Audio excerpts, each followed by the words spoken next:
Неге машина беріп отырсың? Телефонда жүрсің. Машина неге беріп отырсың? Адамдар ыңғайсыз. Ол жерде знак көрдіңіз бе? Айдоч.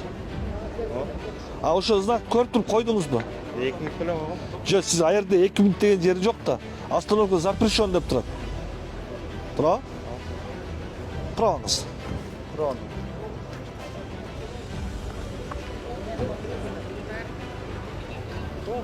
Отыр.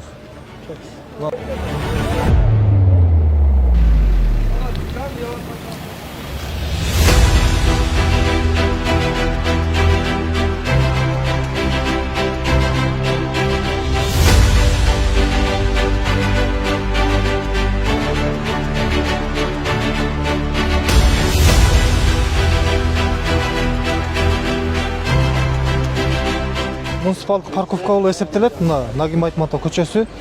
Мына Борбордук базардын кире бериш жерине чейин. Анан булардын парковкасы мына экинчи катарга турган мүмкүн эмес. Мына бир эле катарга уруксат берилген буларга. Мына алдына айдап өзүнөн токтото турган жерине токтотуш керек буларчы. Экинчи катарга коюп, мына киргени базарга кирген тоскоолдук жаратып атат көбүнчө. Биз ар күн сайын келип түшүндүрүү иштерин жүргүзүп атабыз.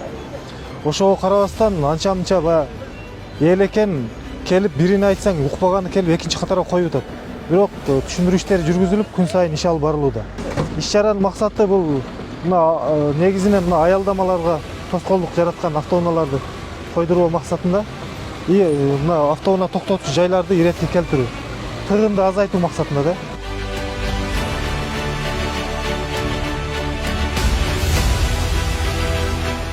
Укук кодексинин 188 статьянын 1-пунктуна таянып, жолдун жүрүүчүлөрүн токтогонуна байланыштуу 1000 сом айыппул салынат. Бир ай ичинде төлөгөнүнө байланыштуу 70% скидкасы менен 300 сом төлөйт.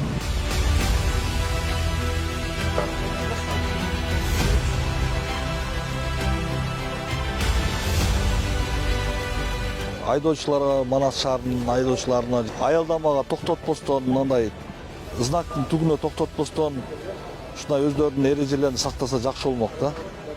Эми эрежени бузган айдоочуларга айыппулдар салынып келүүдө ушул күнгө чейин. Бул жагына дагы салынат.